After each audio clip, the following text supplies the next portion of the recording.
राज रानी अपने माता पिता की दूसरी संतान थी, जिसे उन्होंने बड़े प्यार से पाला था। उसका रूप रंग राजसी था और उसकी सुंदरता की चारों ओर चर्चा होती थी। जो भी उसे देखता वह उसे अपनी गोद में उठाने के लिए आतुर हो जाता। मात्र 4 महीने की उम्र में ही जब राजरानी एक नन्ही सी मासूम बच्ची थी, उसका बड़ा भाई राजू गंभीर रूप से बीमार हो गया था। विभिन्न उपचारों के बावजूद राजू को नहीं बचाया जा सका। राजरानी को पूरे मोहल्ले का स्नेह प्राप्त था, लेकिन अपने भाई की मृत्यु के बाद उसकी मां अत्यधिक दुखी हो गई और राजरानी से नफरत करने लगी। अबोध बालिका राजरानी को उसकी मां ने एक नया नाम दे दिया और उसे प्यार करने का विचार तो दूर की बात थी। राजरानी के पिता ने अपनी पत्नी को समझाने की बहुत कोशिश की, लेकिन वह सुनने को तैयार नहीं थी। उसकी मां हमेशा कहती, करमजली, तूने पैदा होते ही अपने भाई को निगल लिया। राजरानी को अपनी मां का प्यार नहीं मिल पा रहा था, क्योंकि उसकी मां सोचती थी कि अगर राजरानी पैदा नहीं होती तो उसका राजू जीवित रहता। इसी कारण से पिता का प्यार भी राजरानी को उतना नहीं मिल रहा था। फिर भी राजरानी दूसरों के स्नेह से खुश रहती और धीरे धीरे बड़ी हो रही थी। समय बीतता गया और करमजली, अब उसे यही नाम मिला था, ये समझने लगी कि उसकी मां उससे नफरत क्यों करती है। उसकी मां के बाद कोई और संतान नहीं हुई थी और वह अकेले नफरत की आग में जलती रहती थी। लेकिन करमजली अपने बाल स्वभाव के कारण अपनी सहेलियों के साथ गुड्डे गुड़िया खेलती थी। उसने अपने लिए एक गुड़िया और गुड्डा बनाया और उसे अपना बड़ा भाई मान लिया। समय अपनी गति से चलता रहा। करमजली ने कहीं से सुना था कि तपस्या में बड़ी ताकत होती है। वह इस जिज्ञासा से भर गई और तपस्या करने का विचार किया।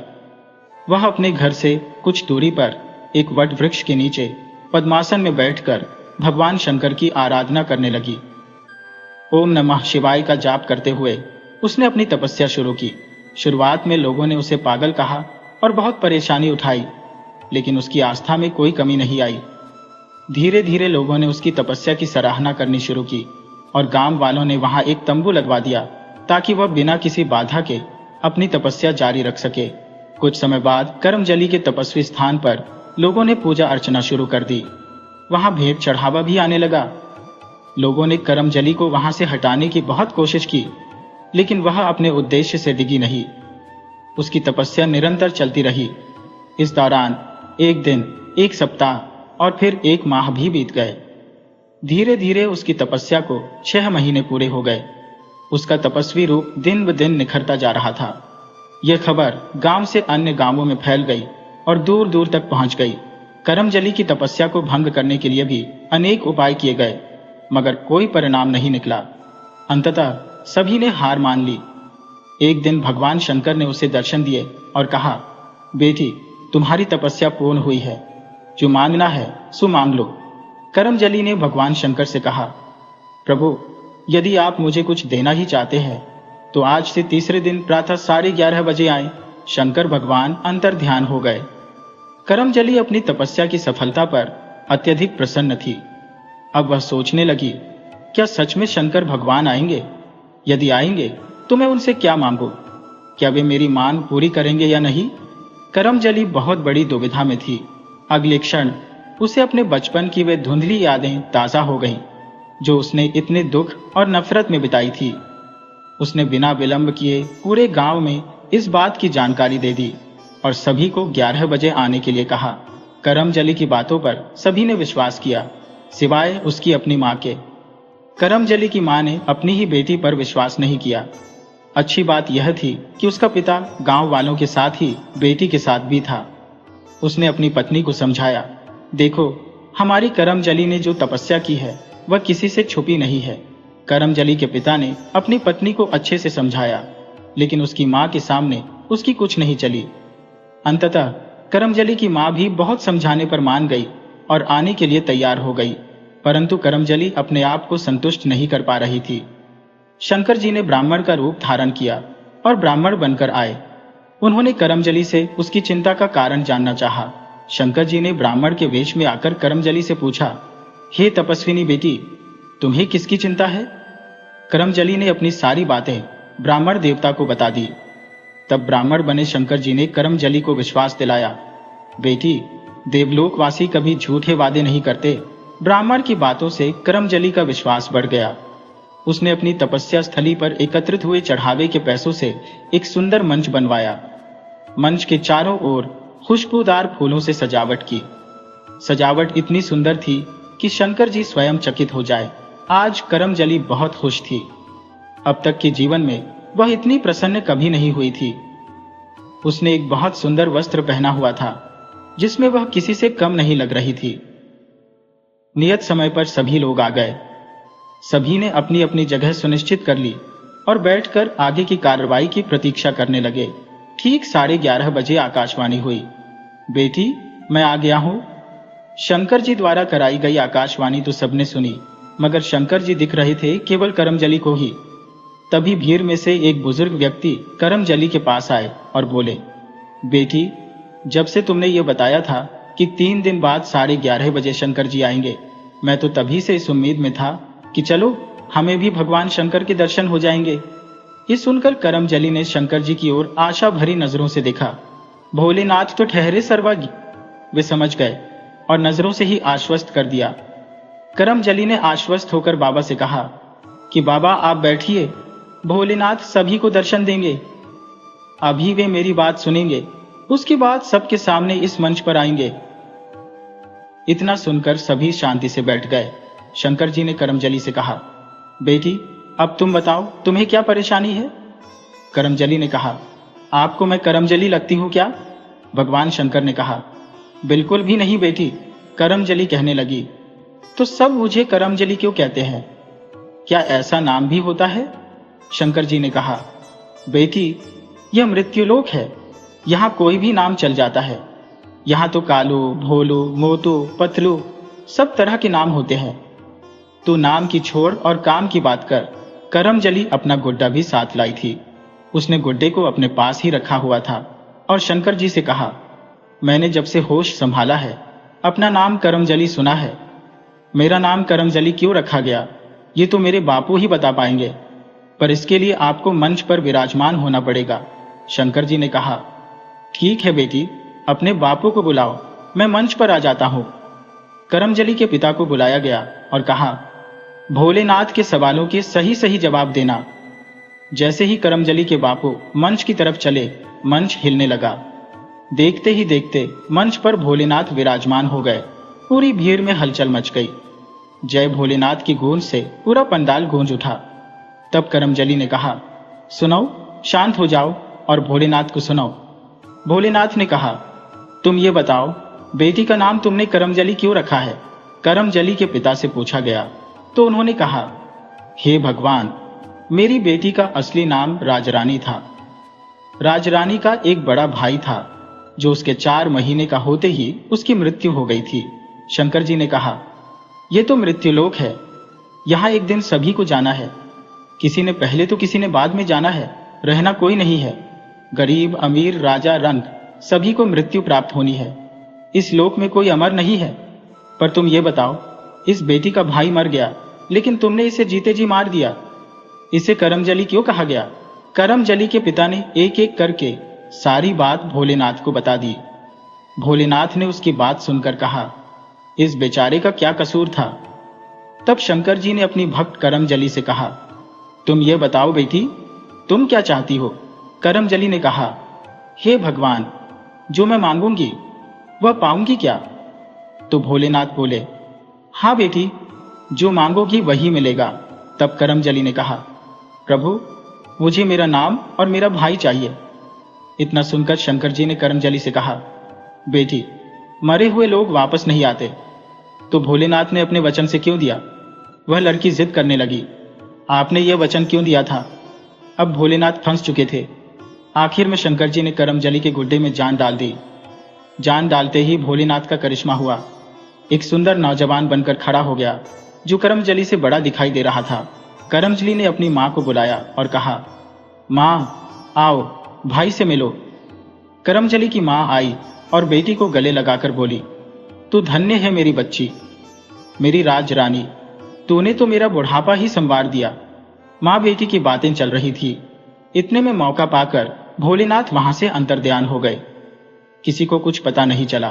तब राज रानी के पिता ने सबके सामने बताया कि राज रानी के साथ जो भी घटित हुआ उसमें केवल करमजली की मां का ही दोष था। उसने ही पुत्र मोह में अपनी बेटी की यह दशा की थी। लेकिन अब सब ठीक हो गया। बहन को भाई, मां को बेटा और पिता को पुत्र मिल गया, तो करमजली को उसका असली नाम राजरानी भी प्राप्त हो गया। इसके अतिरिक्त वहां उपस्थित सभी लोगों ने शंकर भगवान के दर्शन किए। सभी का भविष्य उज्जवल हो गया और उनका जीवन सुधर गया। भगवान शंकर के दर्शन मात्र से ही सब मिलकर बोले, जय भोलेनाथ की। और भोलेनाथ के जयकारों से पूरा गांव गूंज उठा।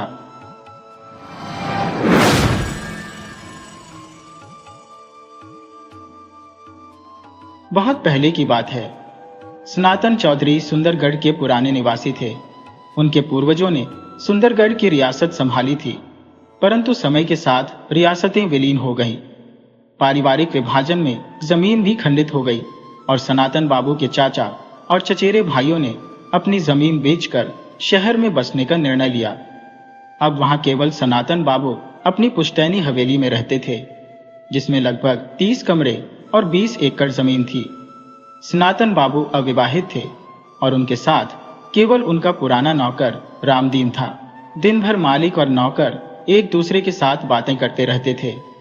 जमींदारी के हिसाब किताब के लिए सनातन बाबू ने एक मास्टर को रखा था, जो कि गणित पढ़ाता था और अपनी पत्नी के साथ रहता था। सनातन बाबू के पास एक दुर्लभ रक्त नीलम रत्न था, जिसकी विशेषता थी कि वह दिन में गुलाबी और रात में नीला हो जाता था। विश्व में ऐसे केवल 2 ही रत्न थे, एक ब्रिटिश म्यूजियम में और दूसरा सनातन बाबू के पास। इस रत्न के बारे में तब जानकारी मिली जब लंदन के म्यूजियम वाले नीलम पर एक कार्यक्रम दिखाया गया। इस प्रकार सनातन बाबू को भी इस रत्न की महत्वता का पता चला। खबर फैलते ही मीडिया और अखबार वालों ने उनका इंटरव्यू लिया और रत्न की विशिष्टता फैल गई। हर रविवार को सनातन बाबू ने रत्न को देखने की अनुमति दे दी, परंतु केवल 20 लोगों को। मास्टर जी और रामदीन ने इसकी व्यवस्था संभाली। 6 महीने बाद रत्न का प्रदर्शन बंद कर दिया गया और सनातन बाबू ने कहा कि रत्न बिक गया है। कुछ महीने बाद सनातन बाबू के 4 दोस्त अपनी पत्नियों के साथ उनके घर आने का कार्यक्रम बनाने लगे। सनातन बाबू ने खुशी खुशी उन्हें आमंत्रित किया और रामदीन और मास्टर जी से उनकी व्यवस्था करने को कहा। निश्चित दिन पर मास्टर जी के साथ सनातन बाबू रेलवे स्टेशन गए और अपने मित्रों को लेकर आए। सब लोग वहीं बैठकर ट्रेन का इंतजार करने लगे। ट्रेन आने में अभी समय था। मास्टर जी थोड़ी देर के लिए केबिन के बाहर आ गए, सिगरेट जलाकर स्टेशन पर टहलने लगे। कुछ देर बाद वे वापस लौटे। तब तक अर्दली चाय लेकर आ गया था। चाय के साथ बिस्कुट भी थे। सभी ने मिलकर चाय पी और बातचीत करने लगे। इतने में ट्रेन आने का संकेत मिला तो स्टेशन मास्टर व्यस्त हो गए और सभी प्लेटफॉर्म पर आ गए। ट्रेन आई तो सनातन बाबू और मास्टर जी सतर्क होकर चारों ओर देखने लगे। तभी सामने वाली बोगी से उनके मित्र उतरते दिखे। मास्टर जी दौड़कर उनके पास पहुंचे। मित्र उन्हें देखकर चौंके और नमस्कार किया। यह देखकर सनातन बाबू दूर से बोले, अरे भाई, वो मेरे साथ है, मास्टर जी मेरे सहायक है। सभी ने उनका अभिवादन किया। उनके मित्रों को किराए की गाड़ियों में बिठाकर सभी लोग सनातन बाबू के घर आ गए। यहाँ रामदीन ने सबके लिए चाय नाश्ते की व्यवस्था पहले ही कर रखी थी।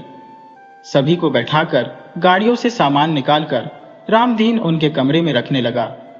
सभी लान में बैठकर चाय नाश्ता करने लगे। सनातन बाबू ने मास्टर जी का परिचय सबसे करवाया। उन्होंने बताया कि ये उनके बचपन के दोस्त हैं। पहले सुकुमार जी और उनकी पत्नी रमा, फिर रजत जी और उनकी पत्नी दीपा, तीसरे नंबर पर गोपाल शंकर जी और उनकी पत्नी आशा, और चौथे नंबर पर बहस्कर चटर्जी और उनकी पत्नी रेवती चटर्जी थे। मास्टर जी ने सबका अभिवादन कर सम्मान प्रकट किया। फिर सभी लोग कोठी के अंदर आए।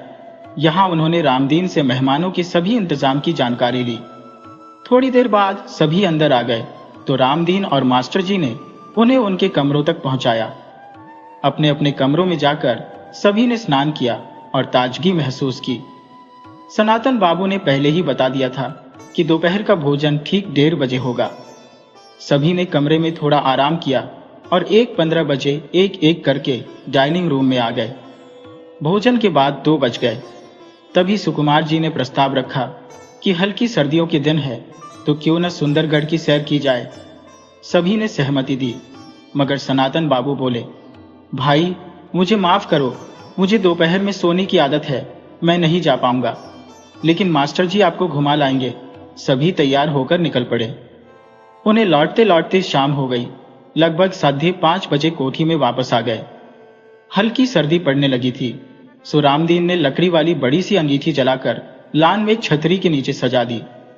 सभी आकर वहीं बैठ गए। रामदीन बोला, आप लोग यहीं बैठो, मैं चाय और गर्म पकौड़े लाता हूं। सभी बैठ गए। भीतर से सनातन बाबू भी आ गए। तभी रामदीन गर्म चाय और पकौड़े ले आया। चाय नाश्ता करते हुए सभी गपशप करने लगे। शाम ढलते ही सभी अंदर आ गए। सनातन बाबू ने पूछा कि डिनर कब करेंगे। सुकुमार जी बोले, भाई हम लोग लेट डिनर करते हैं, रात 10 बजे के आसपास महफिल जमाएंगे और उसके बाद ही डिनर होगा। सभी ने सहमति दी। तय हुआ कि सभी 10 बजे डाइनिंग हॉल में आ जाएंगे। सभी अपने अपने कमरों में चले गए। रात 10 बजे सभी डाइनिंग हॉल में इकट्ठा हो गए। शराब का कोई प्रबंध नहीं था। हाँ, कोल्ड ड्रिंक जरूर था। भुने काजू, पनीर के पकौड़े और चिकन टिक्का भी था। सभी साथ बैठे और पुरानी यादों के साथ हंसी मजाक का दौर चला। समय धीरे धीरे अपनी धारा में प्रवाहित हो रहा था। अचानक गोपाल नस्कर जी बोले, भाई सनातन, तुम्हारे पास वह अनमोल रत्न है, क्या हमें नहीं दिखाओगे? यह सुनकर रजत बाबू ने चुटकी लेते हुए कहा, रहने दो गोपाल, शायद उसने वह रत्न भेज दिया है, अब हमें कहां से दिखाएगा। सनातन बाबू हंसते हुए बोले, अरे भाई, वह तो इस मास्टर जी ने सुझाया था कि भीड़ से निजात पाने के लिए यह अफवाह फैला दी जाए। सच तो यह है कि वह रत्न आज भी मेरे पास ही है। तुम लोगों को क्यों नहीं दिखाऊंगा? तुम लोग तो मेरे अभिन्न मित्र हो, ऐसा सोचना भी मत। यह सुनकर रमा और दीपा ने एक साथ कहा, भाई साहब, हम सभी उसे देखने को उत्सुक हैं, कृपया दिखाइए ना। सनातन बाबू बोले, थोड़ा ठहरिए, मैं अभी लाता हूं। उन्होंने मास्टर जी को संकेत किया और अपने कमरे में आ गए। कमरे में पहुंचकर उन्होंने मास्टर जी को दरवाजा बंद करने को कहा और स्वयं दीवार में लगी लोहे की अलमारी के सामने पहुंचे। उन्होंने जेब से चाबियों का गुच्छा निकालकर एक चाबी घुमाई, फिर दूसरी चाबी लगाई और अंततः तीसरी चाबी लगाने पर अलमारी का ताला खुला। सनातन बाबू ने अलमारी से एक नक्काशीदार लकड़ी की सुंदर छोटी संदूकची निकाली, उसे टेबल पर रखा और भीतर से एक सुनहरी चाबी निकाली। उस चाबी से उन्होंने अपनी सामान्य अलमारी के भीतर बने सेफ को खोला। जैसे ही सेफ खुला, लकड़ी से बनी डिब्बी निकालते ही पूरा कमरा चंदन की महक से भर गया। उन्होंने मास्टर जी को डिब्बी पकड़ाई और स्वयं सुनहरी चाबी से सेफ को बंद कर दिया। इसके बाद वे लोग बाहर डाइनिंग हॉल में आ गए। हॉल में आकर सनातन बाबू ने सभी को वह दिव्य रत्न दिखाया। सभी ने उस रत्न को बारी बारी से हाथ में लेकर देखा और चंदन की महक से मुग्ध हो गए। भास्कर बाबू ने पूछा, क्या इस रत्न को चंदन में ही रखना जरूरी है? सनातन बाबू बोले, हाँ भाई, अगर इसे दिन भर कम से कम 12 घंटे तक चंदन की डिब्बी में नहीं रखा गया तो इसकी रंग बदलने की खूबी समाप्त हो जाएगी। इसलिए हमारे पूर्वजों ने इसे स्थायी रूप से चंदन की डिब्बी में रखने की व्यवस्था की थी। रत्न देखकर सभी प्रसन्न हो गए। इसके बाद सबने डिनर की तैयारी शुरू की। सनातन बाबू अपने कमरे में उस दिव्य रत्न को वापस रखने चले गए। जैसे ही वे अपनी कुर्सी पर बैठे, लाइट चली गई। सभी चौंक गए, लेकिन 5 मिनट में ही लाइट वापस आ गई। डाइनिंग टेबल पर एक सुंदर सा केक रखा था और उस पर एक मोमबत्ती जल रही थी। तभी सभी लोग मिलकर सनातन बाबू को जन्मदिन की बधाई देने लगे और केक काटने को कहा। सनातन बाबू ने आश्चर्य से कहा, अरे, तुम लोगों को याद था? चारों दोस्तों ने एक साथ कहा, हाँ मित्र, और इसीलिए हम मास्टर जी को लेकर बाहर गए थे सारा इंतजाम करने के लिए। इसके बाद सभी ने मिलकर भोजन किया। कुछ दिन वहां छुट्टी बिताकर सनातन बाबू के चारों मित्र वापस चले गए। कुछ समय बाद एक दिन दोपहर में जब सनातन बाबू भोजन कर रहे थे, रामदीन रसोई में था। तभी 2 गुंडेनुमा युवक घर में घुस आए और सनातन बाबू को धमकाते हुए बोले, सुनो चाचा, भलाई इसी में है कि हमारी बात मानकर यह बिल्डिंग उस सेठ को बेच दो। वह अच्छा दाम दे रहा है, वरना बाद में पछताना पड़ेगा। ये धमकी सुनकर रामदीन घबरा गया। एक गुंडे सनातन बाबू को धमका कर चले गए।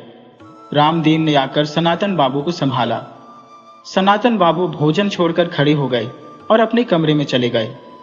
रामदीन ने सब काम निपटाने के बाद बाजार जाने का बहाना बनाकर मास्टर जी के पास पहुंचकर उन्हें सारी स्थिति बताई। यह सुनकर मास्टर जी ने उसे सांत्वना दी और बोले, मैं देखता हूं। जब मास्टर जी लौटे तो सनातन बाबू लॉन में बैठे थे। मास्टर जी ने ऐसे व्यवहार किया जैसे उन्हें दोपहर की घटना का कोई ज्ञान ना हो। सनातन बाबू भी सहज दिखने का प्रयास कर रहे थे। मास्टर जी अंदर चले गए। रामदीन चाय बनाकर रख गया। 1 घंटे बाद सनातन बाबू ने मास्टर जी को अपने पास बुलाया। जब वे आए तो सनातन बाबू ने उन्हें दोपहर वाली घटना बताई और बोले, भाई साहब, अब इन गुंडों का आतंक बढ़ता ही जा रहा है। आज तो वे घर में घुसकर धमका गए, कल को गोली मार देंगे। मैं बहुत घबरा गया हूं। लगता है इस धरोहर को संभालना अब मेरे लिए कठिन हो गया है। मास्टर जी ने उन्हें सांत्वना दी और पुलिस में रिपोर्ट करने की सलाह दी, लेकिन सनातन बाबू ने मना कर दिया। मास्टर जी घर लौटे तब रात के 8 बज रहे थे। उनके लौटने के कुछ ही मिनट बाद उनके 2 मित्र नीलेश और हरमन आ गए।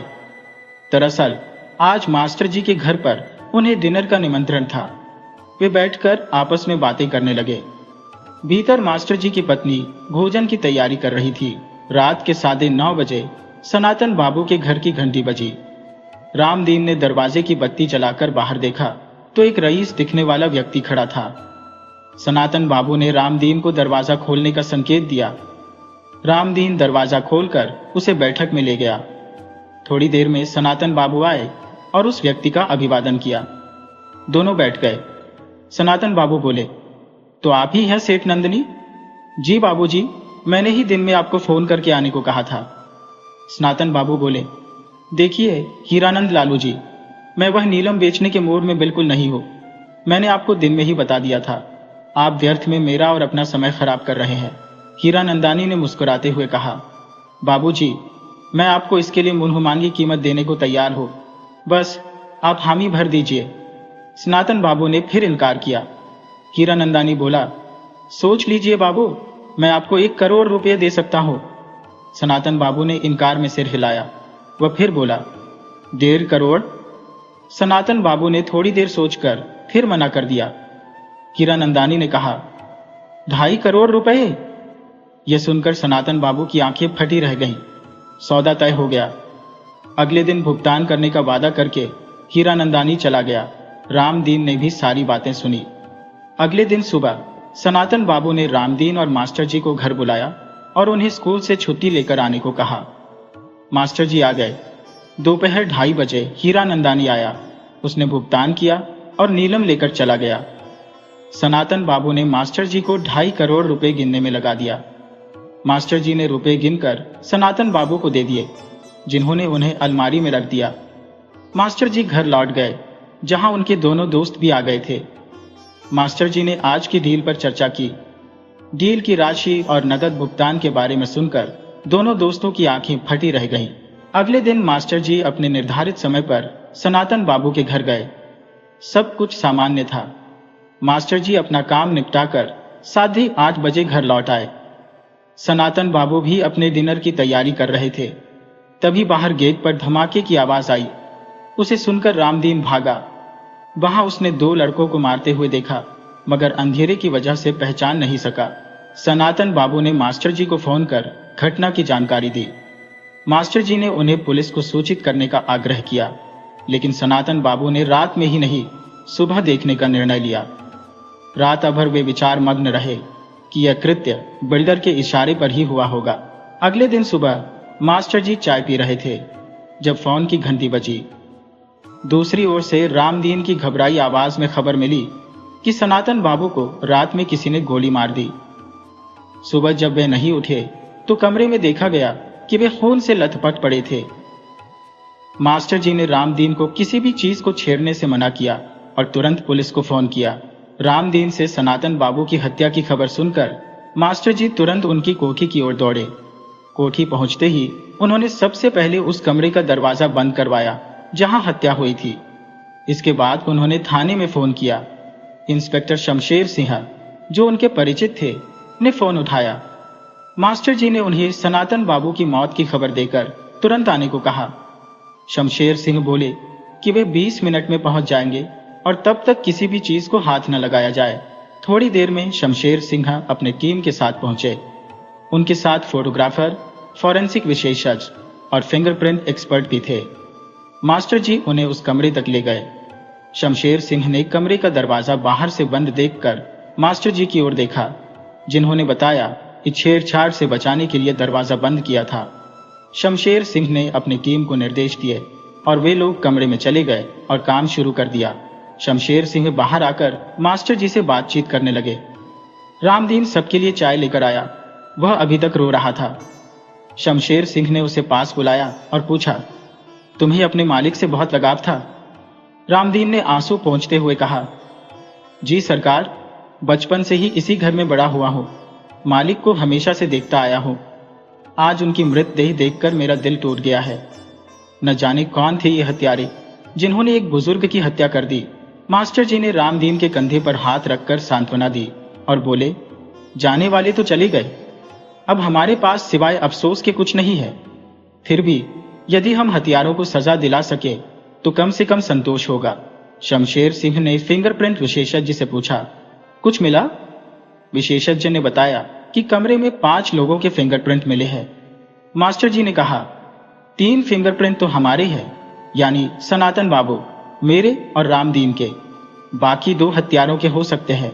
शमशेर सिंह ने कहा, ऐसा हो सकता है, चलिए आप दोनों के भी फिंगरप्रिंट ले जाएं। वे कमरे के भीतर चले गए। सनातन बाबू की कुर्सी और अलमारी के हत्थे पर फिंगरप्रिंट मिले। अब यह स्पष्ट हो गया कि हत्यारे 2 थे और अलमारी में फिंगरप्रिंट मिलने से मास्टर जी ने शक जताया कि हत्याकांड लूट के इरादे से हुआ होगा, क्योंकि उस नीलम के बदले हीरानंदानी द्वारा दिए गए 2.5 करोड़ अब भी बैंक में जमा नहीं हुए थे। मास्टर जी ने जब सनातन बाबू के घर में 2.5 करोड़ नकद की मौजूदगी की जानकारी इंस्पेक्टर शमशेर सिंह को दी तो वह आश्चर्यचकित रह गए। उन्होंने मास्टर जी से पूरी घटना विस्तार से बताने का अनुरोध किया। मास्टर जी ने उन्हें संपूर्ण विवरण दिया, जिसमें बताया कि सनातन बाबू ने स्वयं उन्हें यह रकम गिनवाई थी। शमशेर सिंह ने गंभीरता से माथे पर बल डालते हुए कहा, इसका मतलब सेठ हीरानंदानी भी इस मामले में शामिल हो सकता है, क्योंकि उसे पता था कि इतनी बड़ी रकम असुरक्षित ढंग से इस घर में रखी हुई है। वह किराए के गुंडों से भी यह काम करवा सकता था ताकि लूट कर भाग सके। मास्टर जी ने बीच में टोका, इंस्पेक्टर साहब, आप बिल्डर किशन और उसके गुंडों को भी भूल रहे हैं, जिन्होंने सनातन बाबू को धमकाया था। शमशेर सिंह ने संयम से कहा, मैं किसी को नहीं भूल रहा हूं जनाब। मेरी सूची में तो आप भी संदिग्ध हैं, क्योंकि आपने स्वयं ही जीवन में पहली बार 2.5 करोड़ जैसी रकम देखी और गिनी थी। आपको भी लालच आ सकता है। मास्टर जी ने प्रतिवाद किया, सर, मैं एक सीधा साधा ईमानदार स्कूल मास्टर हूं। मैं ऐसी भयानक घटना को कैसे अंजाम दे सकता हूं? और हाँ, मैंने सुना है रिवॉल्वर से गोली चलाने पर बारूद के कण चलाने वाले के हाथों में चिपक जाते हैं, जो साधारण तौर पर दिखाई नहीं देते, लेकिन फॉरेंसिक विशेषज्ञ उन्हें ट्रेस कर लेते हैं। शमशेर सिंह ने गौर से मास्टर जी को देखा और कहा, चलिए आपकी जांच करवा ही लेते हैं, कम से कम एक संदिग्ध तो साफ हो जाएगा। मास्टर जी तैयार हो गए। फॉरेंसिक विशेषज्ञों ने उनके हाथों की जांच की और उन्हें निर्दोष पाया। मास्टर जी ने हाल में लगे वॉश बेसिन से अच्छी तरह हाथ धोए और रामदीन को आवाज दी। रामदीन के आने पर उन्होंने सबके लिए चाय लाने को कहा। रामदीन चाय लेकर आया। चाय पीते हुए इंस्पेक्टर शमशेर ने फिंगरप्रिंट विशेषज्ञ से सवाल किया, क्या बाकी 2 फिंगरप्रिंट पूरे घर में कहीं और भी मिले हैं? विशेषज्ञ ने बताया, नहीं, घर में नहीं, लेकिन जीने की रेलिंग और मुख्य दरवाजे की कुंडी पर मिले हैं। फॉरेंसिक विशेषज्ञ ने यह भी बताया कि सनातन बाबू को बहुत करीब से गोली मारी गई है और गोली उनके दिल के आर पार निकल गई है। उनकी मौत 10 घंटे पहले, यानी लगभग रात 2 बजे के बीच हुई है। ये सारी जानकारी शमशेर के साथ आए कांस्टेबल ने नोट कर ली। फॉरेंसिक और फिंगरप्रिंट विशेषज्ञ चले गए। इधर शमशेर सिंह ने रामदीन को बुलाया और मास्टर जी के साथ सनातन बाबू के कमरे में चले गए। सनातन बाबू का कमरा बहुत बड़ा था, लगभग 22 फुट बाई 25 फुट। उसमें 4 अलमारियां दीवारों पर बनी हुई थी। उनकी 2 विशाल लकड़ी की अलमारियां भी थी। उन अलमारियों में केवल कपड़ों का अंबार लगा था। शमशेर सिंह ने रामदीन और मास्टर जी से पूछा, आप लोग बता सकते हैं कि इन अलमारियों में क्या है? रामदीन ने सिर हिलाया और कहा, बाकी अलमारियां का तो नहीं बता सकता, लेकिन एक अलमारी मेरे सामने खोली गई थी जिसमें नीलम रखा गया था। इतना तो मैं जानता हूं। शमशेर सिंह ने सिर हिलाकर कहा। अच्छा। फिर रामदीन से बोले, सनातन बाबू, इन सब की चाबी कहाँ रखते थे? ये तो तुम बता ही सकते हो। रामदीन ने हामी भरते हुए कहा, बाबू, इन सब अलमारियों की चाबी अपने पास रखते थे। शमशेर सिंह ने एक एक अलमारी की जांच की।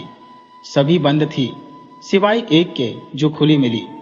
उसे देखकर मास्टर जी बोले, याद आया सर, मैंने रुपये गिनकर इसी अलमारी में रखे थे। ये हत्या केवल प्रॉपर्टी के लिए नहीं, बल्कि लूट के लिए भी हो सकती है। ये लूट इस हत्या का अहम सुराग बन सकती है। मास्टर जी की बात सुनकर शमशेर सिंह ने सिर हिलाते हुए कहा, आप सही कह रहे हैं मास्टर जी। अब बताइए, कल रात यहां से जाने के बाद आपने क्या किया? मास्टर जी नाराजगी से बोले, मतलब आप अभी भी मुझे शक के दायरे में रखे हुए हैं? शमशेर सिंह हंसते हुए बोले, क्या करें मास्टर जी, हमारी तफ्तीश तो यहीं से शुरू होती है। मास्टर जी ने अपने कल रात की सभी गतिविधियों का विस्तार से वर्णन किया। शमशेर सिंह ने कहा, फिलहाल आपको शक के दायरे से बाहर करता हूं। आइए अब हॉल में चलें। हॉल में पहुंचकर उन्होंने रामदीन को चाय लाने को कहा। रामदीन चाय लेकर आया। चाय पीते हुए शमशेर सिंह बोले, मास्टर जी, फॉरेंसिक टीम से क्लीन चिट मिल गई है। अब आप हमारे साथी बन गए हैं। आपको इस हत्याकांड का रहस्य खोलने में फ्री हैंड दे रहा हूं। हम पुलिस वाले तो अपनी तरह से जांच करते हैं, लेकिन आप एक सिविलियन की हैसियत से कुछ नया भी सोच सकते हैं। चलिए आप भी काम पर लग जाइए। मास्टर जी ने घटनाओं की कड़ियों को जोड़ना शुरू किया। उन्हें याद आया कि सबसे पहले सनातन बाबू के मित्रों के सामने नीलम निकाला गया था। फिर किशन सेठ के गुंडों ने उन्हें धमकाया। उसके बाद सेठ हीरा नंदानी ने नीलम को ऊंची कीमत देकर खरीदा। फिर घर के मुख्य गेट पर धमाका हुआ और रात में सनातन बाबू की हत्या हो गई। अलमारी से 2.5 करोड़ लूट ली गए। इन घटनाओं का आपस में कोई प्रत्यक्ष संबंध नहीं दिखाई दे रहा था, इसलिए मास्टर जी ने विभिन्न संदिग्धों की सूची बनाई। इसमें सबसे ऊपर नाम आया किशन सेठ और उसके गुंडों का, जिन्होंने सनातन बाबू को साफ तौर पर जान से मारने की धमकी दी थी। मास्टर जी ने सोचा कि किशन सेठ इस प्रॉपर्टी को किसी भी प्रकार से हासिल करना चाहता था। दोनों गुंडे जो आए थे उन्होंने भी धमकी दी थी, लेकिन मास्टर जी जानते थे कि किशन सेठ के गुंडों ने आज तक कोई हत्या नहीं की थी और उन्हें घर में रखे रुपए के बारे में जानकारी भी नहीं थी। फिर वे हत्या करने के बाद रुपए कैसे लूट सकते थे? इस विचार के बाद मास्टर जी ने तय किया कि वे शमशेर इंस्पेक्टर से मिलेंगे और किशन सेठ और गुंडों के बारे में चर्चा करेंगे। वे सनातन बाबू के घर से रामदीन को बताकर निकल पड़े। चलने से पहले फोन पर उन्होंने शमशेर से पूछा तो उसने कहा, आ जाओ, मैं थाने में ही हूं। अभी आधे घंटे में पोस्टमार्टम रिपोर्ट आ जाएगी। साथ मिलकर इस मामले की कड़ियां जोड़ते हैं। मास्टर जी थाने पहुंच गए। शमशेर अपने केबिन में बैठे थे। जैसे ही मास्टर जी पहुंचे, शमशेर बोले, मास्टर जी, पहले हम चाय पीते हैं, फिर चर्चा शुरू करेंगे। तभी कांस्टेबल चाय लेकर आया। चाय पीते हुए शमशेर ने मास्टर जी से पूछा, आपकी क्या राय है? मास्टर जी ने किशन सेठ और उसके गुर्गों की कारस्तानी बताकर अपने विचार रखे।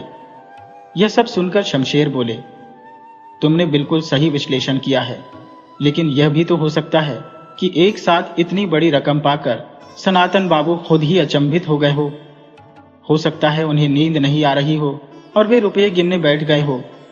उन्होंने सोचा होगा इतनी रात कौन आएगा, मगर उनकी बदकिस्मती से किशन सेठ के गुंडे वहां पहुंच गए हो। उन्हें सिर्फ धमकाना था, लेकिन इतनी रकम देखकर उनका दिमाग फिर गया और उन्होंने सनातन बाबू की हत्या कर दी। मास्टर जी ने सहमति में सिर हिलाते हुए कहा, जी, आप सही कह रहे हैं, यह भी संभव है। आखिर पुलिस वालों की अपनी अलग ही सोच होती है और होनी भी चाहिए। शमशेर सिंह ने मास्टर जी से कहा, आप सबसे पहले किशन सेठ और उसके गुंडों की तहकीकात करवाई, उनकी उस रात की गतिविधियों को जांचिए। शमशेर सिंह बोले, हाँ भाई, मैं इसकी व्यवस्था करवाता हूँ। अब तुम घर जाओ, सुबह से बहुत व्यस्त रहे हो, शायद घर का नाश्ता भी अब तक नहीं किया होगा, और तुम्हारी श्रीमती जी भी हम पुलिस वालों को कोस रही होंगी। मास्टर जी मुस्कुराकर बोले, नहीं थानेदार साहब, मेरी पत्नी सब समझती है और विशेषकर पुलिस वालों का बहुत सम्मान करती है। शमशेर सिंह मुस्कुराए और कहा, चलो फिर एक दिन आपके घर चाय पर आता हो। मास्टर जी मुस्कुराते हुए थाने से बाहर चले गए। शमशेर ने रामदीन की मदद से किशन सेठ और उसके गुंडों की पहचान करवाई और उन्हें ग्वालियर थाने में बुलाया गया। किशन सेठ ने उन दोनों को पहचानने से भी इनकार कर दिया। दोनों गुंडे चिल्लाकर बोले, थानेदार साहब, ये झूठ बोल रहा है। इसने हमें सनातन बाबू को धमकाने के लिए 5,000 दिए थे और हम उसके ऑफिस में भी 2 बार गए थे। वहां का चपरासी भी हमें पहचानता है। चपरासी को बुलाकर उसने उन दोनों की पहचान करवाई और उसने भी हामी भरी कि ये लोग सेठ जी के पास आते थे। अब शमशेर ने किशन सेठ को धमकाया और उसे घटना की शाम से लेकर सुबह तक की गतिविधियों की जानकारी देने को कहा। सनातन बाबू की हत्या की बात सुनकर वह घबरा गया। किशन सेठ ने कहा, हाँ, मैं उनकी जमीन और कोठी खरीदना चाहता था, मगर वे बेचने को राजी नहीं थे। तब मैंने उन्हें धमकाकर प्रॉपर्टी बेचने पर मजबूर करने की सोची और इन दोनों का सहारा लिया। मगर मैं सच कहता हूं, मुझे उस नीलाम की रकम या उन पैसों की कोई जानकारी नहीं थी। इन दोनों को यदि किसी प्रकार से भनक लगी हो तो मैं नहीं जानता। उसने अपनी उस दिन की सारी गतिविधियों की जानकारी इंस्पेक्टर को दे दी। शमशेर ने किशन सेठ की गतिविधियों का परीक्षण करवाया और उसकी बात सही निकली। उसे संतुष्ट होकर शमशेर ने छोड़ दिया, मगर उसके दोनों गुर्गों को अभी तक लॉकअप में रखा गया। शमशेर का मानना था कि हो सकता है किसी प्रकार से इन लोगों ने नीलाम की रकम की जानकारी पाली हो और लालच में आकर सनातन बाबू को लूटने की योजना बनाई हो। उनके विरोध करने पर उन्होंने सनातन बाबू की हत्या कर दी हो। शमशेर ने किशन सेठ को छोड़ने और उन दोनों गुंडों को रोक कर रखने की जानकारी मास्टर जी को फोन पर दे दी। यह सुनकर मास्टर जी सोचने लगे कि यह सिर्फ दोनों गुंडों का काम नहीं हो सकता। उनकी अकेले इतनी हिम्मत नहीं हो सकती, क्योंकि आज तक उन्होंने हल्की फुल्की लूटपाट के अलावा कोई बड़ी चोरी या डकैती नहीं की थी। फिर इतनी बड़ी रकम लूटने के बाद वे भाग नहीं सकते थे। मास्टर जी की नजर अब सेठ हीरानंदानी पर थी, जिन्होंने नीलाम खरीदा था और जिन्हें रकम घर पर होने की जानकारी थी। मास्टर जी ने सेठ हीरानंदानी पर ध्यान केंद्रित करना शुरू किया। उन्होंने शमशेर से पूछा, पोस्टमार्टम रिपोर्ट आ गई है क्या? शमशेर ने कहा, हाँ। जब मास्टर जी ने रिपोर्ट के बारे में पूछा तो शमशेर ने बताया, कोई नई बात नहीं पता चली। पॉइंट ब्लैंक रेंज से गोली सीने में लगी थी, जो मौत का कारण बनी। कोई छीना चपट्टी या हाथापाई के निशान नहीं है। यह सुनकर मास्टर जी बोले, मतलब सनातन बाबू को पता ही नहीं चला कि हत्यारे कौन थे? शमशेर ने कहा, ऐसा नहीं है मास्टर जी। जब हम सनातन बाबू के कमरे की तलाशी ले रहे थे तब मुझे एक टूटा हुआ बटन दिखाई दिया। उस वक्त उसे मैंने कोई तवज्जो नहीं दी थी, परंतु उसे सीजर रिपोर्ट में दर्ज करा दिया। वह यही मालखाने में सनातन बाबू की चीजों के साथ ही होगा। ये बटन मिलने की बात आई गई हो गई। मास्टर ने शमशेर से कहा, मेरी नजर में अगले संदिग्ध सेठ हीरानंदानी है, क्योंकि उन्होंने ही पता किया था कि नीलम खरीदने के बाद उस रात सनातन बाबू के पास 2.5 करोड़ नकद रखे हुए थे। और हाँ, उन्हें उस अलमारी की भी जानकारी थी जहां पैसे रखे गए थे। शमशेर ने सेठ हीरानंदानी की गुप्त निगरानी शुरू करवा दी। 2 दिन बाद शमशेर ने फोन करके मास्टर को बुलाया और बताया, हीरानंदानी की हरकतें संदिग्ध लग रही है। सेठ के जरायम पैसे और संबंध उनके नामी लेन देन का हिस्सा है। उन्होंने नीलम को अंतर्राष्ट्रीय बाजार में भेजने के लिए दलालों से संपर्क करना शुरू कर दिया है। उन्होंने कीमत भी रखी है 8 करोड़। दलाल अंतर्राष्ट्रीय तस्करों से संपर्क कर रहे हैं और अभी तक 5.5 करोड़ का ऑफर आ चुका है, मगर हीरानंदानी मान नहीं रही है। शमशेर ने कहा, हीरानंदानी ने पिछले 2 दिनों में करीब 3 करोड़ का नकद लेन देन किया है। अब इतना नकद रुपया उनके पास कहां से आया, ये तो जरूर जांच का विषय है। मास्टर जी ने कहा, एक बार उससे पूछताछ तो कर ही लीजिए आप।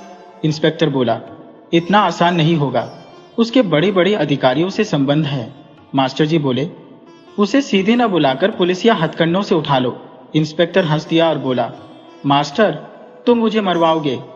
फिर बोला, आइडिया बुरा नहीं है, चलो देखते हैं। रात करीब 10 बजे हीरानंदानी नजदीकी शहर की एक होटल से बाहर निकला। होटल से निकलकर अपनी कार में अकेले ही लौट रहा था। होटल के बाहर 2 कारें भी थी जो उसकी गाड़ी के साथ चल पड़ी। रास्ते में थोड़ा सा जंगल का इलाका पड़ा। तीनों कारें आगे पीछे चल रही थी। अचानक पीछे आ रही 2 कारों में से एक ने स्पीड बढ़ाई।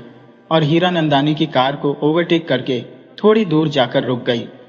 हीरानंदानी ने भी ब्रेक लगा दिए, मगर रुकते रुकते उसकी गाड़ी आगे वाली गाड़ी से टकरा गई। टकराने के बाद दो लड़के बाहर निकले और हीरानंदानी पर बरस पड़े। हीरानंदानी बार बार माफी मांग रहा था, मगर वे तो झगड़ने पर उतारू थे। उन्होंने हीरानंदानी को गाड़ी से बाहर खींचा और उसकी गाड़ी में तोड़फोड़ शुरू कर दी। तभी दूसरी गाड़ी से दो युवक और उतरे और उनसे पूछा, क्या मामला है? लड़के बोले, आप लोग अपने रास्ते जाओ, हमारा हिसाब हम खुद चुकता करेंगे। दोनों युवकों ने पहले समझाने की कोशिश की, फिर एक एक झपट रसीद कर दी। वे लड़के भाग गए। युवकों ने हीरानंदानी की कार की तरफ देखा और बोले, अरे आपकी गाड़ी तो चलने लायक भी नहीं रही, आप चाहें तो हम आपको लिफ्ट दे सकते हैं। हीरानंदानी ने गाड़ी को देखा, फिर दोनों युवकों के साथ जाने के लिए राजी हो गया। रास्ते में बातों बातों में उन्होंने उससे उसके काम धंधे के बारे में पूछा। वो बोला, मैं छोटा मोटा हीरो का व्यापारी हूं। तब उन्होंने रक्तवर्ण नीलम के बारे में पूछा, तो हीरानंदानी ने कहा, उसके बारे में सुना है। इस पर वे बोले, दरअसल हम उसे खरीदने में रुचि रखते हैं, अगर हमें उसका पता चल सके तो हम मुंह मांगे दाम देने को तैयार है। उनकी बातों से हीरानंदानी में लालच उत्पन्न हो गया और उसने कहा, आप चाहें तो मैं आपको नीलम दिलवा सकता हूं। दोनों युवक बहुत उत्साहित होकर बोले, आप बस हमें नीलम दिलवा दें, हम उसे तुरंत खरीदना चाहते हैं। हीरानंदानी बोला, ठीक है, चलिए मैं आपको ले चलता हूं। इस पर वे बोले, पहले हम अपने घर चलते हैं, कैश और कार्ड रख लें, फिर चलते हैं। हीरानंदानी उनकी बात मानकर तैयार हो गया और उसे लेकर वे एक बाहरी इलाके में बने बंगले में आ गए। दोनों ने हीरानंदानी को आदरपूर्वक भीतर बुलाया। भीतर पहुंचते ही एकदम अंधकार छा गया। कुछ लोग उन तीनों पर झपट पड़े। आनन फानन में उन्हें पकड़कर कुर्सियों से बांध दिया गया और फिर लाइट आ गई। हीरानंदानी ने आंखें मिचमिचाते हुए चारों तरफ देखा तो उसे आसपास कुछ नकाबपोश दिखाई दिए। सबके हाथों में रिवॉल्वर थी और उन्होंने उन लोगों को निशाने पर लिया हुआ था। हीरानंदानी के बाजू में ही दो कुर्सियों पर वे युवक भी बंधे हुए थे। नकाबपोशों में से एक लंबे चौड़े पहलवान टाइप के व्यक्ति ने आगे बढ़कर हीरानंदानी से पूछा, सेठ, सनातन बाबू से जो नीलम खरीदा था वो कहाँ है? हीरानंदानी बोला, वह तो मेरे बैंक के लॉकर में है। जब उसने पूछा कि जो 2.5 करोड़ तुमने उसकी हत्या कर लूटे हैं वे कहाँ है, तो हीरानंदानी चौंक कर बोला, मैंने कोई रुपया नहीं लूटा, मैंने तो उन्हें नकद भुगतान किया और नीलम लेकर सीधा अपने घर आ गया।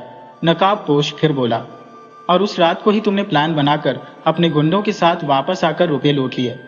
हमारे पास पुख्ता जानकारी है, जल्दी बताओ रुपए कहाँ हैं, वरना तुम्हारी खोपड़ी उड़ा दूंगा। हीरानंदानी ने कहा, आप लोग विश्वास क्यों नहीं करते? मैंने कोई रुपये नहीं लूटे। मैं तो नीलम खरीद कर वापस आ गया और अगले दिन जब सनातन बाबू की हत्या हुई तो मैं ट्रेन में था, क्योंकि मैं नीलम के सौदे की बात करने पड़ोसी शहर गया था। तब नकाबपोश बोला, सेठ, तुम सीधे सीधे हमें बता 2.5 करोड़ कहाँ है? हमें सिर्फ नगद रुपए चाहिए, नीलम तुम रख लो। अगर नहीं बताया तो मैं तुम्हारी खोपड़ी उड़ा दूंगा।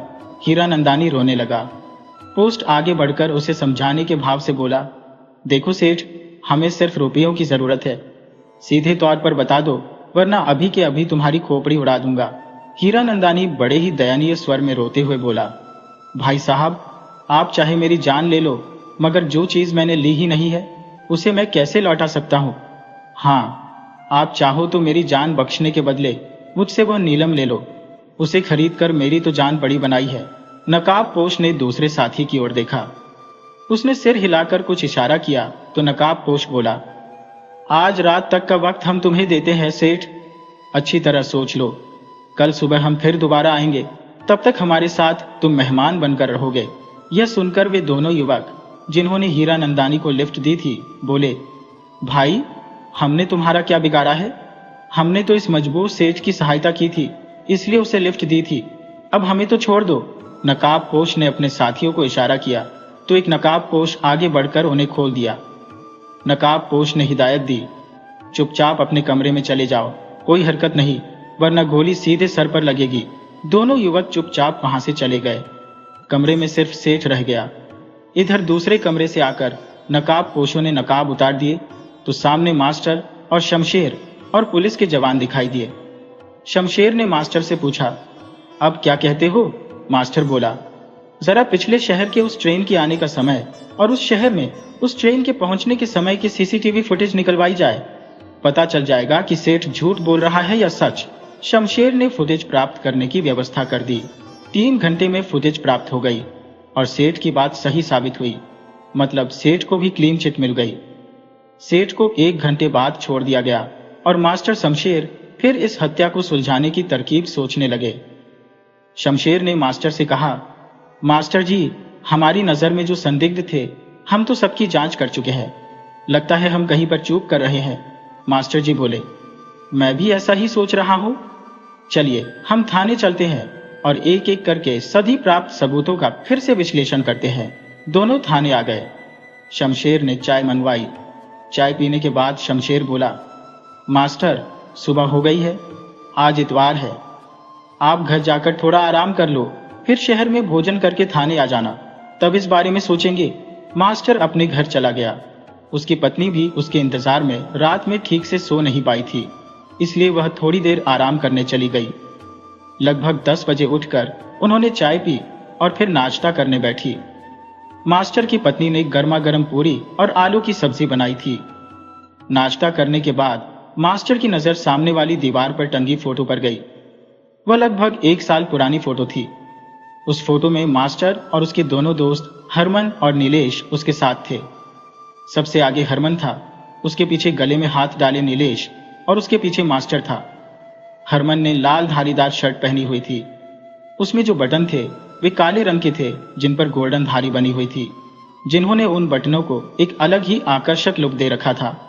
उस फोटो को उसकी पत्नी अलका ने खींचा था। मास्टर बोला, अलका, तुम्हें याद है ये तस्वीर तुमने पिछले साल खींची थी, जब हरमन और नीलेश के पहले प्रोजेक्ट पर अपना घर का मुहूर्त किया था? अलका कहने लगी, हाँ याद आया, उस दिन हम सभी वहां गए थे। फिर कुछ याद करते हुए बोली, हाँ, उस रात में हमारे घर भोजन करते हुए वे लोग बता रहे थे ना कि आजकल उनकी साइट पर काम रुका हुआ है क्योंकि फंड की दिक्कत आ रही है।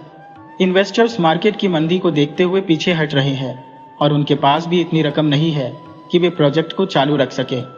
हरमन भाई तो कह रहे थे कि उन्होंने अपनी सारी जमा पूंजी इस प्रोजेक्ट पर लगा दी है और नीलेश भी बोल रहा था कि उसके पास अब पैसे नहीं बचे हैं। ऊपर से उन्होंने वहां मकान बुक करवाया है। वहां के मकान वाले भी दबाव डाल रहे हैं कि प्रोजेक्ट जल्दी से पूरा किया जाए।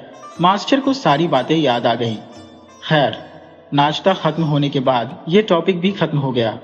अलका ने पूछा, सनातन बाबू के हत्यारों का कुछ पता चला? मास्टर जी बोले, नहीं यार, अभी तक पुलिस अंधेरे में ही हाथ पैर मार रही है। जिन लोगों पर शक था सबको टटोलने के बाद भी खाली हाथ है। अभी कुछ भी पल्ले नहीं पड़ा। यह सुनकर अलका ने गहरी सांस ली और बोली, पता नहीं कौन मिशंस हत्यारे हैं जो एक भले मानस का खून कर छिप गए। मास्टर जी बोले, मैं भी यही सब सोच सोच कर परेशान हूं। देखो, भगवान सहायता जरूर करेंगे। तभी टेलीफोन की घंटी बजी। अलका ने फोन उठाया। वह मास्टर से बोली, थाने से फोन है, शमशेर जी आपसे कुछ पूछ रहे हैं। मास्टर जी ने रिसीवर लेकर कहा, जी हुक्म कीजिए सरकार। उधर से शमशेर की आवाज आई, आराम कर लिया हो तो आ जाओ। मास्टर जी, आज सुबह सुबह उमस और उस पर एसपी साहब की डांट खाना बस रह गई है। सेठ जी के केस पर जल्दी से जल्दी कार्रवाई की जाए, वरना किशन सेठ और हीरा नंदानी के मामले में हमारी कार्य प्रणाली पर भी सवाल उठा रहे हैं। खासकर हीरा नंदानी के मामले में तो वे बिल्कुल ही फूट पड़े हैं। मेरा ट्रैक रिकॉर्ड बढ़िया है, वरना सस्पेंशन नहीं तो ट्रांसफर तो निश्चित ही था। उन्होंने मुझे 3 दिन का वक्त दिया है। अब हमें हर हाल में हथियारों को पकड़कर कानून के हवाले करना ही है, वरना मेरी खैर नहीं, क्योंकि डीएसपी साहब का ऑर्डर है। मास्टर बोले, आप चिंता मत करिए साहब, मैं अभी थाने आ रहा हूँ। उम्मीद है हम दोनों मिलकर आज ही इस मामले को सुलझा लेंगे। शमशेर ने कहा, तो जल्दी आओ, मैं इंतजार कर रहा हूँ। मास्टर ने हल्का से कहा, मैं थाने जा रहा हूँ। शमशेर बड़ी परेशानी में है, लंच पर मेरा इंतजार मत करना। अलका बोली, ठीक है, मगर रात को हरमन और नीलेश हमारे साथ घर पर डिनर करने वाले हैं, ये याद है ना? मास्टर बोले, अरे बाप रे, मैं तो भूल ही गया, आज तुम्हारा जन्मदिन है। सॉरी, और हाँ, हैप्पी बर्थडे डियर। उन्होंने अपनी पत्नी को आलिंगन में लिया और बोला, तुम जो हजारों साल साल के दिन हो, 50,000। अलका मुस्कुराते हुए बोली, बस बस रहने भी दो। जैसे हर साल आज का दिन तुम्हें याद ही रहता है। वो तो मैं ही हर साल याद दिलाती हो, तुम तो हर बार भूल ही जाते हो। मास्टर जी हाथ जोड़कर बोले, जो आ गया जहां पर ना। अलका बोली, लो, अब जनाब ने मेरा जेंडर ही बदल दिया। और दोनों हंसने लगे। मास्टर ने उसे एक बार फिर आलिंगन में लिया और फिर थाने की ओर चल पड़े। थाने में शमशेर बहुत उदास सा लग रहा था। मास्टर समझ गए कि उसे बड़ी डांट पड़ी है। वह उसके केबिन में आया और शमशेर ने बैठने का इशारा किया। थोड़ी देर मौन रहा, फिर मास्टर ने चुप्पी तोड़ी। थानेदार साहब, यह चुपचाप बैठे रहने से काम नहीं चलेगा। चलिए हम एक एक कर घटनाओं की कड़ियों को मिलाते हैं। जहां भी कड़ी मिसिंग लगी वहीं से शुरू करेंगे। शमशेर बोला, ठीक है। सबसे पहले सनातन बाबू के दोस्तों का अचानक इतने साल बाद आना, फिर जन्मदिन मनाकर उस नीलम को देखकर वापस जाना। मास्टर जी बोले, कहीं कुछ नहीं। शमशेर ने सिर हिलाया। मास्टर एक एक कर घटना की कड़ियां मिलाते रहे। शमशेर हामी भरता रहा, मगर नतीजा फिर भी विफल रहा।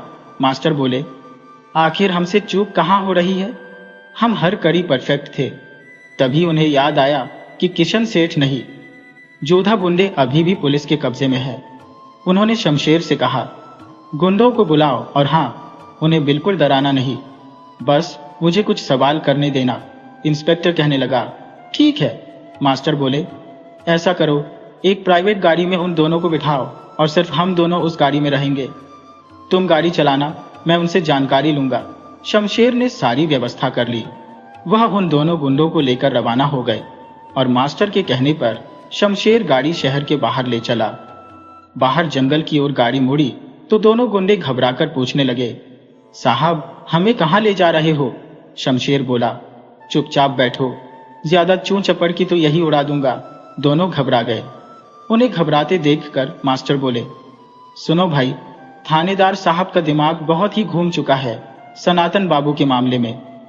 आज उन्हें एएसपी साहब से खूब डांट पड़ी है, इसलिए जरा शांति से सोचो और घटना के दिन और उसके आगे के 2-3 दिनों की सारी जानकारी हमें दे दो। हमें मालूम है कि तुम लोग पिछले 1 महीने से सारा दिन रात उनके घर की निगरानी कर रहे हो। कौन कौन उनके यहाँ आया और कौन कौन उनके घर से गया, सब कुछ बता दो। अगर कुछ भी गलत बोले तो ये पागल अफसर तुरंत गोली चला देगा। मास्टर की बात सुनकर दोनों और घबरा गए। उन्होंने एक दूसरे को देखा और आंखों आंखों में कुछ इशारे किए, फिर एक एक कर सवाल कहने लगे। मास्टर जी गौर से सब सुन रहे थे। उन दोनों ने बताया कि ज्यादातर उस घर में कोई आता जाता नहीं, मगर सेठ हीरानंदानी जरूर वारदात के 2 दिन पहले रात में सनातन बाबू से मिलने आया था। उस दिन के बाद से रामदेव, जो अधिकतर अपने घर की चारदीवारी में समय व्यतीत करता था, अचानक अनजाने स्थानों की ओर अग्रसर होने लगा। उन्होंने बताया, पहले तो हमें कुछ असामान्य लगा। ये व्यक्ति जो वर्षों से घर से बाहर नहीं निकला था, अब कहां जा रहा है? उन्होंने उसका पीछा किया और पाया कि वह अपने घर प्रोजेक्ट वाली साइट पर गया था। यह सुनकर मास्टर चौंक गए। उन्होंने पूछा, वह वहां किससे मिलने गया था या मकान खरीदने की सोचकर गया था? इस पर उन्होंने जवाब दिया, हम नहीं बता सकते, पर वह सिर्फ ऑफिस में ही गया था। और 20 मिनट बाद जब वह वहां से निकला तो साइट का एक मालिक उसे बाहर तक छोड़ने आया। यह जानकारी मास्टर और शमशेर को स्तब्ध करने के लिए पर्याप्त थी। मास्टर ने अर्थपूर्ण नजरों से शमशेर को देखा और उसने भी सहमति में सिर हिलाया। मास्टर ने पूछा, क्या तुमने और कुछ देखा? उन्होंने बताया, उसी दिन रामदीन दोबारा उसी जगह पर गया और 5 मिनट में लौट आया। बाहर आते हुए वह चारों ओर चौकन्नी नजरों से देखता रहा, जैसे उसे डर था कि कोई उसे देख ना ले। इस जानकारी पर मास्टर और शमशेर एक बार फिर चूक गए। शमशेर ने गाड़ी में जोर से ब्रेक मारी। गाड़ी एक आवाज के साथ झटका खाकर रुक गई। शमशेर बोले, कितनी बार रामदीन वहां गया? तो उनमें से एक ने बताया, अगले दिन वह सिर्फ एक बार वहां गया, मगर उस दिन दोनों ही मालिक वहां नहीं थे। सुबह चुपचाप लौट आया। मास्टर बोले, तो सनातन बाबू की हत्या के बाद रामदीन की कोई विचित्र गतिविधि दिखाई दी थी? इस पर वे एक साथ बोले, वैसे तो कोई खास नहीं, मगर हत्या वाले दिन रामदीन बाजार के बीचों बीच लगभग 15 मिनट खड़ा रहा। उसने न तो किसी दुकान का रुख किया और न ही कुछ खरीदा, मगर फिर अचानक अपने घर के एक मालिक को देखकर उसने सिर को हल्का झटका दिया और वापस लौट आया। ये बातें सुनकर मास्टर बोले, थानेदार साहब, इन लोगों ने आपको सारी जानकारी दे दी है, अब इनकी कोई जरूरत नहीं। ये सुनते ही दोनों गिड़गिड़ाते हुए बोले, साहब, हमें मत मारना, हमारे छोटे छोटे बच्चे हैं, वे अनाथ हो जाएंगे। इस पर मास्टर बोले, अरे पागलों, मैं तो इनसे तुम्हें छोड़ देने के लिए कहने जा रहा था। ये सुनकर शमशेर भी हंस पड़े और बोले, जाओ, भागो यहां से, मगर हाँ, अब आगे से गुंडागर्दी नहीं चलनी चाहिए, वरना इस बार एनकाउंटर करके ही छोड़ूंगा। गाड़ी की दिशा तेजी से थाने की ओर मोड़ दी गई।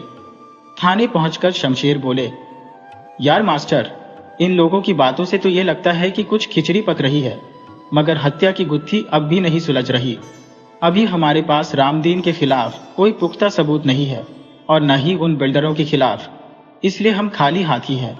उधर मास्टर कुछ और ही सोच रहे थे। उन्होंने शमशेर से मौके पर मिली वस्तुओं को देखने की इच्छा व्यक्त की। संजय उन्हें मालखाने में ले गया और मौके पर मिली वस्तुओं को दिखाया। शमशेर ने देखा, अलग अलग पॉली पैक में सारी वस्तुएं रखी थी।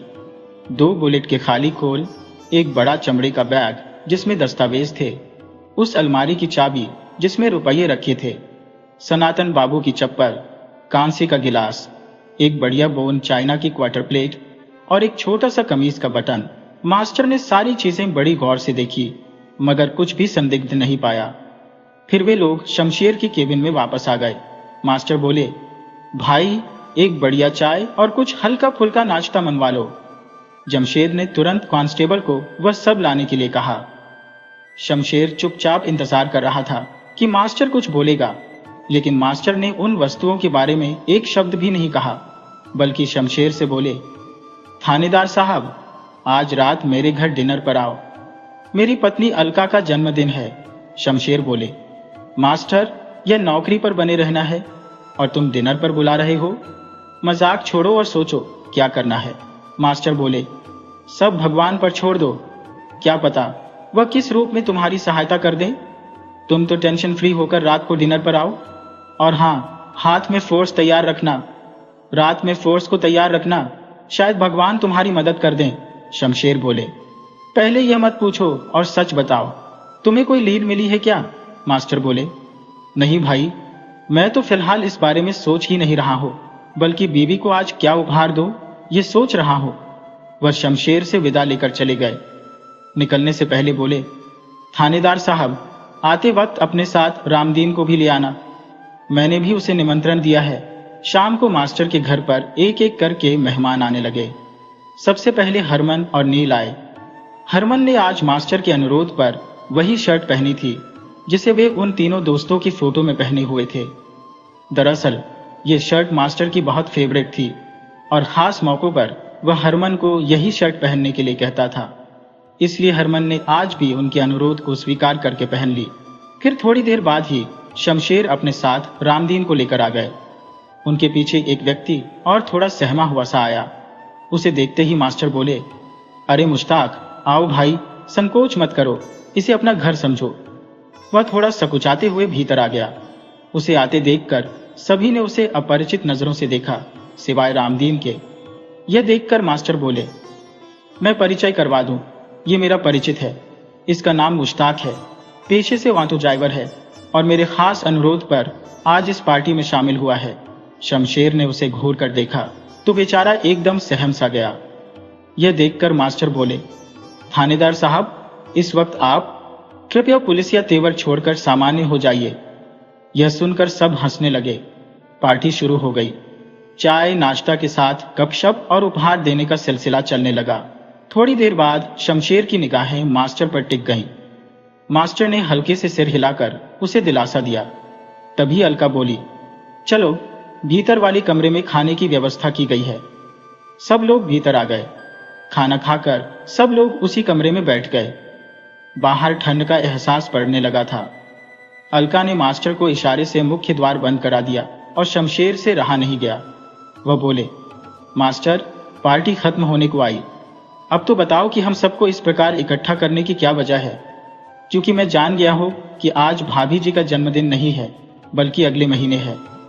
आज जब मैं अपनी पर्सनल डायरी पलट रहा था, तभी महत्वपूर्ण तारीखों पर नजर पड़ी और देखा कि भाभी जी का जन्मदिन अगले महीने है। मास्टर बोले, थानेदार बाबू, तुम्हारी अक्ल की दाद देता हो। सचमुच आज अलका का जन्मदिन नहीं है, बल्कि आज की पार्टी तुम्हारी जीत की खुशी में है, क्योंकि तुम्हें इस पार्टी में सनातन बाबू के हत्यारों को गिरफ्तार करना है। यह सुनकर शमशेर चौंक पड़े और बोले, मास्टर, तुम्हारा दिमाग तो ठीक है ना? इस वक्त कौन है? सभी तो जाने पहचाने लग रहे हैं। मास्टर बोले, पहले थाने फोन करके फोर्स बुलवा लो। शमशेर ने थाने फोन कर दिया। उधर सब आपस में फुसफुसाने लगे, सिर्फ मुश्ताक ही बेचारा अलग थलग खड़ा था।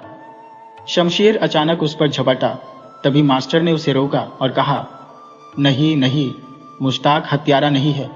हत्यारे 2 नहीं 3 है। शमशेर रुक गए। तभी कांस्टेबल ने आकर थाने से फोर्स आने की सूचना दी। मास्टर बोले, थानेदार साहब, हरमन, नीलेश और रामदीन को गिरफ्तार कर लो, यही हत्यारे हैं। सब लोग चौंक पड़े। इधर ये तीनों भागने की कोशिश करने लगे, मगर शमशेर के इशारे पर सिपाहियों ने उन्हें पकड़ लिया। शमशेर बोले, पूरी बात बताओ मास्टर। मास्टर ने बताया, इस हत्याकांड की योजना 3 हफ्ते पहले ही बनाई गई थी। जब से रामदीन को उस नीलम के बारे में पता चला, दरअसल रामदीन सनातन बाबू का बहुत ही विश्वास पात्र नौकर था और सनातन बाबू के दोस्तों से नीलम की तारीफ और उसकी दुर्लभता के बारे में सुन चुका था। रामदीन को अपना घर प्रोजेक्ट में मकान लेने की इच्छा थी। मकान की कीमत सुनकर वह घबरा गया और वापस लौटने की सोच रहा था, मगर उसने सोचा कि एक बार मालिक लोगों से मिल लो, शायद कुछ राहत मिल जाए। वह उनके ऑफिस की ओर गया तो बाहर से उसने हरमन और नीलेश की बातें सुन ली। हरमन और नीलेश आपस में चर्चा कर रहे थे कि फंड की कमी के कारण प्रोजेक्ट रुक गया है। जल्दी से पैसों की व्यवस्था नहीं हुई तो लाखों का नुकसान हो जाएगा। ये सुनकर रामदीन के दिमाग में एक ख्याल आया। उसने उनके केबिन में जाकर उनसे मुलाकात की और उन्हें उस दुर्लभ नीलम के बारे में बताया और बोला कि उसे लूटने में वह उनकी मदद कर सकता है। बदले में उसे नीलम का 1/3 दाम और एक मकान दिया जाए। इन दोनों ने सोचने का समय मांगा। 1 हफ्ते बाद वे तैयार हो गए, प्लान बनाने लगे। तभी उनके भाग्य से सेठ हीरा नंदानी ने नीलम 2.5 करोड़ में खरीद लिया और उसी रात उनका लूट का प्रोग्राम था। सो रामदीन ने मुख्य दरवाजा खोला छोड़ दिया और खुद भी उस दिन वहीं रुक गया। आधी रात में नीलेश और हरमन पहुंचे और सनातन बाबू को धमकाया। इनके साथ रामदीन को देखकर सनातन बाबू चौंके थे, इसलिए उनके चेहरे पर आश्चर्य के भाव थे। हरमन ने जब उनसे चाबी छीनने की कोशिश की, तभी हाथापाई में उनके साइड का बटन टूट कर गिर गया। आज आप देख सकते हैं कि हरमन की शर्ट में एक बटन अनमैच्ड लगा हुआ है। नीलेश ने गोलियां चलाई तो रामदीन ने अलमारी खोलकर नीलम उन्हें सौंप दिया। शमशेर बोले, मुश्ताक का क्या रोल है? मास्टर बोले, मुझे इस केस को सुलझाने में सबसे बड़ी मदद मुश्ताक ने ही की है। पहली लीड उसी ने दी थी। दरअसल यह वही ऑटो ड्राइवर है जिसने 2 बार रामदीन को अपना घर की साइट पर और 1 बार हरमन के घर पर पहुंचाया था। शमशेर ने तीनों को गिरफ्तार कर लिया और मास्टर का धन्यवाद दिया। उसकी मदद से यह केस डेडलाइन से पहले ही हल हो गया। अगले दिन एसपी साहब ने शमशेर को बधाई दी और अखबारों में इस केस को हल करने वाले जीनियस के रूप में इंस्पेक्टर के गुणगान किए गए और उनकी तारीफ की गई।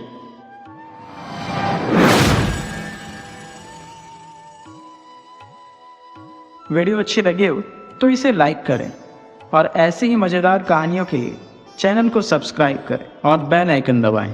ज़्यादा से ज़्यादा अपने दोस्तों को शेयर करें। धन्यवाद।